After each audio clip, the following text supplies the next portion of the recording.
Today I'm going to spoil my car. Forget regular carbon fiber. How about giving it a pop of red and separate your Tesla from the others?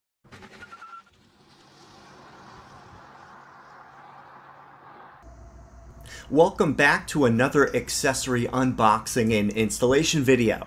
Thanks to EVbase for sending me this item to review. The box arrived in good condition and it's very light. That should tell me something about what's inside. This fits all years of the Model 3, including mine, which is a 2018. It also fits all years of the Model Y.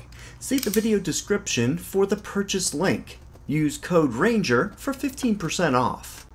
Opening up the end of the box, I flip the end up and slide out the protective shipping foam. There are cutouts for the spoiler and another one for the included accessories. Speaking of which, the first one here is a roll of blue painter's tape. It's used for marking the location of the spoiler and for keeping pressure on it while curing. Next, we have a roll of 3M double-sided tape that is used for additional areas underneath the spoiler. I'll explain a little later. It has a red protective plastic cover that you remove when installing on the car. These two cards have removable labels to mark the ends of the spoiler on the car's trunk. The cutout matches the left and right sides. It's not a bad idea to use gloves when handling before installation. It keeps the surface clean from oily fingerprints. And here is the EVbase Redline real carbon fiber spoiler or wing itself. The cutout keeps it safe during shipping, and this one is in perfect condition. This EVbase spoiler wing is made of real carbon fiber, 100% real dry formed carbon fiber with a polycarbonate top coating, which looks great. I have used faux carbon fiber ABS on previous dashboard pieces, but it pales in comparison to the real carbon fiber that has a nice three-dimensional look and weave. And this one is different from regular carbon fiber spoilers in that it has a distinctive red line that runs across the edge, dividing the top from the bottom halves. On the beveled side that will connect to the car, you see two strips of 3M double-sided tape with the red protective backing already installed. Notice that the ends of the spoiler have gaps, which I will fill in with the included tape. I'm not sure why this wasn't done more accurately in the factory, but in any case, I'll show how to do that later. Here is a view of the rear wheel on my car, and you can see the red brake caliper covers and the red logo on the wheel covers. This will look nice with the new Redline wing. I think the dark gray with the red details looks good. Do you have any accent colors on your Model 3 or Y? Let me know in the comments section.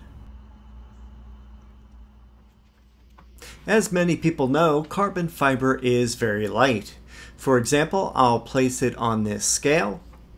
It measures 7.4 ounces or 210 grams. Here are the tools and supplies for this project. Work gloves to keep the carbon fiber clean. A microfiber and/or cloth for cleaning the surface. Auto soap for cleaning. And isopropyl alcohol for the final surface prep.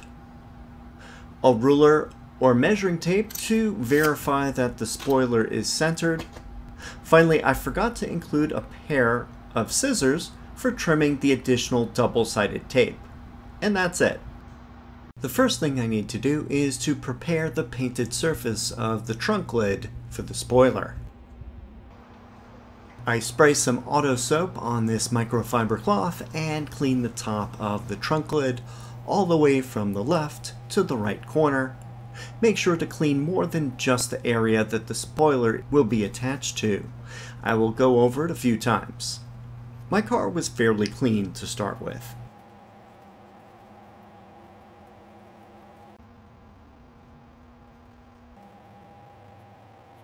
After this is done, pour some isopropyl alcohol on a cloth and then proceed to clean the same area again. This will remove any contaminants on the surface and gives a good base for the 3M double-sided tape to adhere to. I'll also go back and forth a few times to be thorough with this step. Next, I need to test fit the spoiler on the trunk lid. To determine which side is up, look at the label in the middle of the red tape. Place it so you can read the text. The top goes towards the top of the car and the bottom goes towards the bottom of the car. Place it over the edge of the trunk lid. It fits in there very well. In fact, if you press it in all the way, it will stay in place while you figure out the center point.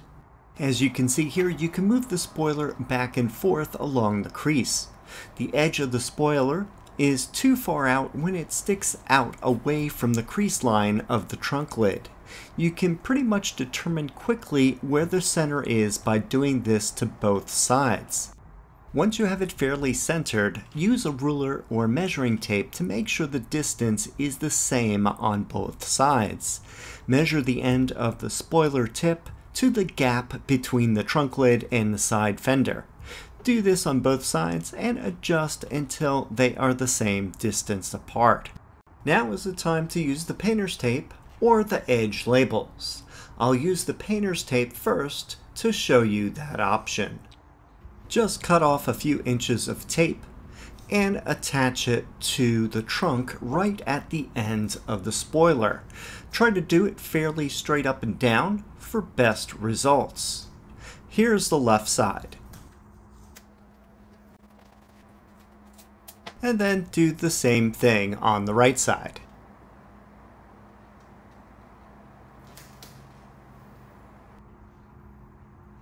Here's a close-up view of the painter's tape marking the ends of the spoiler location. Note how the spoiler edge stays against the trunk lid crease with no gaps. This is the same on both sides if centered correctly. And again, here's a view from above.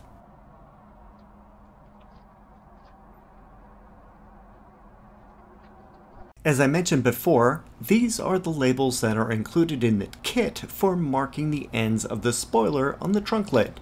You would place them around the corner so that it matches the shape of the label. Here is the right side. And here is the left side. I'm not going to attach them, just show you roughly where they would go if you didn't use the blue painter's tape.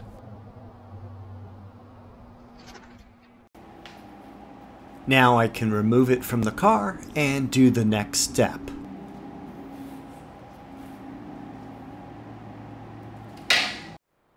In the beginning of the video, I noticed that the tape did not extend to the ends of the spoiler. There is a roll of extra tape to use, so I cut a piece of tape so that it just fits inside the open space. I used the scissors to cut it at an angle to stay in the center section and not get too close to the edge. You don't want to see the tape showing. Then I cut a second piece to extend the lower tape edge. Normally, the ends of the spoilers are the weakest points due to the tape.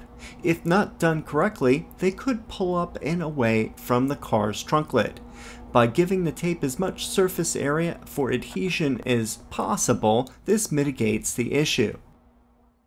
And here I do the same thing on the other end of the spoiler. Be careful not to pull too much on the tape because then the protective red plastic may come off and cause the tape to stretch. Now we are ready to install the spoiler. Remove the red plastic from the new tape that I just added. Then start peeling a few inches of the existing tape, both on the top and bottom sections. Leave the protective plastic on the upper section up along the top and the lower section down below the bottom. This will allow it to be removed easier when on the car. Now do the same thing on the other side of the spoiler. When both sides are peeled back several inches, we are now ready to put it on the car. carefully place the spoiler so that it is in between the two tape pieces that mark the location of the centered final spot. Make sure the two red plastic tabs that are showing on each side, two above the spoiler and two below the spoiler. Start pulling the red plastic towards the center of the spoiler, pulling up at an angle for the top one and down for the lower one. Eventually, both plastic strips will be fully removed. Then go to the other side and repeat the same thing. Pull those towards the center. As you can see, the top right piece got stuck for me. If this happens to you, just gently pull out the spoiler to get the plastic piece loose. Then remove the remaining plastic. Now push on the spoiler to fully seat the groove of it into the trunk lid edge.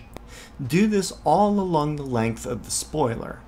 Pay attention to the ends of the spoiler. Those are the most important areas that you want to make sure are firmly attached. Keep doing this a couple times along the length. Now get some strips of the blue painter's tape and attach one to the top center of the trunk lid and go over the spoiler and place the rest of the strip on the lower trunk lid. Do this again every foot or so. I put an extra one near both ends for a total of 9. You can use as many as you wish. Make sure the tape is tight and putting pressure on the spoiler. For curing, approximately 50% of the ultimate strength will be achieved after 20 minutes, 90% after 24 hours, and 100% after 72 hours. So if you keep the painter's tape on for 1 day, you should be fine. Here's a close-up view of the strips of painter's tape applied to keep pressure on the spoiler while the adhesive cures. It is listed by 3M that the ideal temperature is between 70 degrees and 100 degrees Fahrenheit or 21 to 38 Celsius. After waiting at least 12 hours and preferably 24 hours, remove the painter's tape strips from the trunk. There may be some slight residue from the tape. Just use some car soap and clean off with a microfiber or other cloth if needed. Now you can drive the car and be assured that the spoiler is firmly adhered to the trunk lid. I find that proper installation of exterior items that use double-sided tape makes a huge difference in their longevity. Here are some before and after shots of the rear and side views. Installation is complete. Let's take a closer look at the finished product. The Redline does give a nice pop of color on my otherwise dark gray 2018 Model 3 long-range rear-wheel drive. The real carbon fiber weave has a nice three-dimensional look. This is the first exterior carbon fiber accessory that I have installed. I have numerous interior real carbon fiber trim, including the dashboard, center console, and steering wheel. Typically, a spoiler will reduce tail turbulence, increase stability, and reduce energy consumption. I can't verify these claims at the moment, but I have done many things to my car that may slightly improve or degrade efficiency. For example, my door handles and mud flaps most likely drop range a tiny bit. However, the aero wheel covers can increase range at highway speeds. I consider most accessory spoilers to be mainly for appearance, and that's how I would view this one too. And if I do notice a difference in efficiency, I'll follow up with that in the future. And here is the view the next day outside so you can see how it looks in natural light. I think this is a beautiful addition to the car. The Redline adds a nice accent and matches well with the red parts that I have on the exterior of my car. With some paint colors like red, the line may blend in and not be as noticeable, while with white, this will likely show the biggest pop of color. The design of the spoiler exactly matches the curvature of the trunk lid edge, which makes installation very easy. I recommend adding a little additional 3M double-sided tape to the ends of the spoiler and using the painter's tape to put pressure on the wing for at least an overnight to 24 hours for maximum adhesion. If this is something that interests you, please see the link in the video description. Don't forget to use code RANGER for 15% off your purchase of this and any other EVbase product. If you have any questions or comments, please leave them down below. Thanks for watching, and I will see you in the next video.